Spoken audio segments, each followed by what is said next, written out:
Assalamualaikum warahmatullahi wabarakatuh.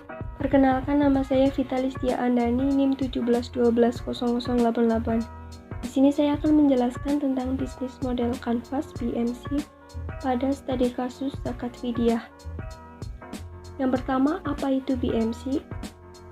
BMC merupakan suatu kerangka kerja yang membahas model bisnis dengan disajikan dalam bentuk visual berupa kanvas lukisan agar dapat dimengerti dan dipahami dengan mudah. Model ini digunakan untuk menjelaskan, memvisualisasikan, menilai, dan mengubah suatu model bisnis agar mampu menghasilkan kinerja yang lebih optimal. Tujuan dari BMC yaitu untuk membantu perusahaan merancang perencanaan, proses bisnis, dan menetapkan serta memvalidasi poin penting dalam bisnis, seperti sumber daya, aktivitas, hubungan yang akan dijalani dengan pihak terkait, pendapatan, hingga pengeluaran yang harus dikeluarkan. Revenue stream. Revenue stream dalam BMC adalah berbagai cara untuk menghasilkan keuntungan dari value proposition kita. Bahasa kasarnya, bagaimana cara kita mendapatkan uang. Keywordnya yaitu get money. Untuk mengetahui revenue stream sendiri dapat dikali dengan pertanyaan berikut, yaitu bagaimana produk atau perusahaan menghasilkan uang. Dari hasil analisa diperoleh dua cara, yaitu memasukkan aplikasi tersebut ke Play Store. Dengan memasukkan aplikasi tersebut, maka akan memungkinkan banyak orang yang mendownload aplikasi tersebut, maka akan ada iklan yang ditampilkan di aplikasi itu, kemudian mendapatkan uang. Yang kedua yaitu advertising atau iklan, yaitu pendapatan yang diperoleh dari biaya iklan, di mana iklan ditampilkan di tempat strategis di dalam konten, contohnya Google AdSense yang digunakan. Karena aplikasi ini dibuat dalam dua versi, yaitu versi website dan aplikasi Android yang digunakan muzaki atau amil zakat. Yang kedua yaitu key resource. Key resource berisikan daftar sumber daya yang sebaiknya direncanakan dan memiliki perusahaan untuk mewujudkan value proposition mereka. Semua jenis sumber daya, mulai dari pengelolaan bahan baku, penataan sumber daya manusia, dan penataan proses operasional menjadi perhatian dalam membuat model bisnis. Keywordnya yaitu SDM dan sumber daya alat. Bagaimana sumber daya apa saja yang diperlukan agar perusahaan bisa berjalan.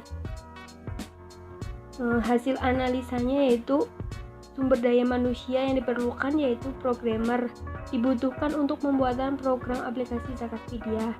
Yang kedua developer, dibutuhkan untuk mendesain, mengimplementasikan, serta mengembangkan aplikasi zakat fidyah. Yang ketiga karyawan atau pegawai.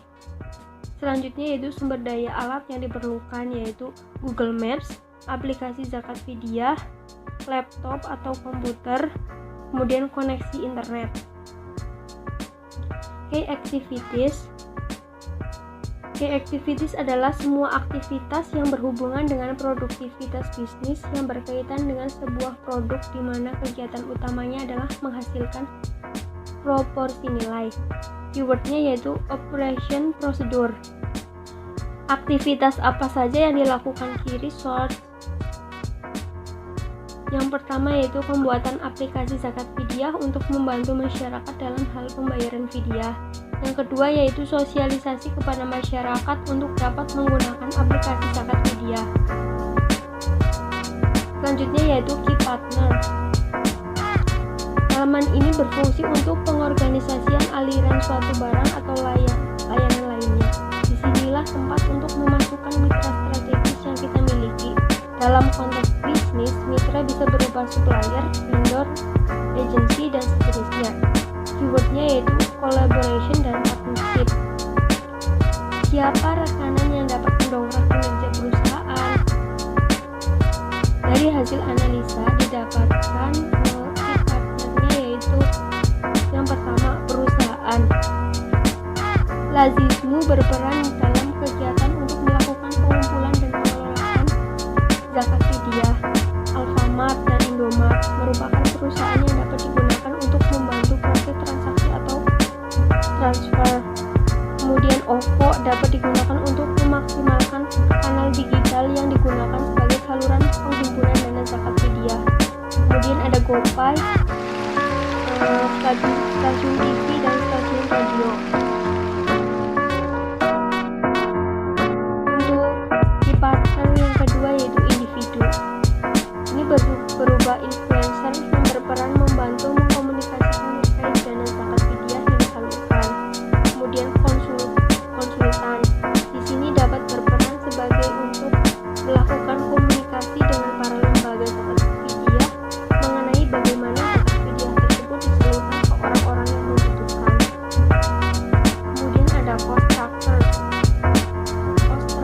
Pada bagian terakhir ini hanya menentukan biaya apa saja yang dibutuhkan untuk menjalankan keseluruhan aktivitas bisnis. Keywordnya yaitu spending money. Biaya apa saja yang dikeluarkan untuk menjalankan proses bisnis.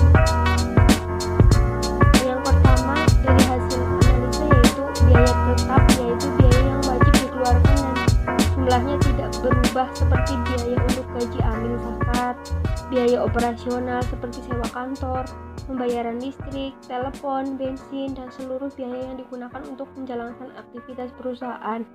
Yang kedua, biaya variabel, yaitu biaya yang dikeluarkan bervariasi tergantung dari jumlah produksi barang dan jasa. Contohnya, biaya program yang menjadi bagian dari strategi fundraising mengenai zakat fidyah, seperti adanya fitur tentang informasi mengenai zakat fidyah, adanya fitur untuk melakukan transfer secara online, dapat digunakan atau diakses kapan saja dan di mana saja. Kemudian ini adalah gambaran bisnis model kanvas aplikasi MyFidyah. Ada key partner, key activities, key resource, value proposition, customer relationship, channel, customer segment, cost structure, dan revenue stream. Terima kasih. Ini adalah penjelasan BMC mengenai zakat fidyah dari saya. Apabila ada kesalahan mohon dimaafkan. Wassalamualaikum warahmatullahi wabarakatuh.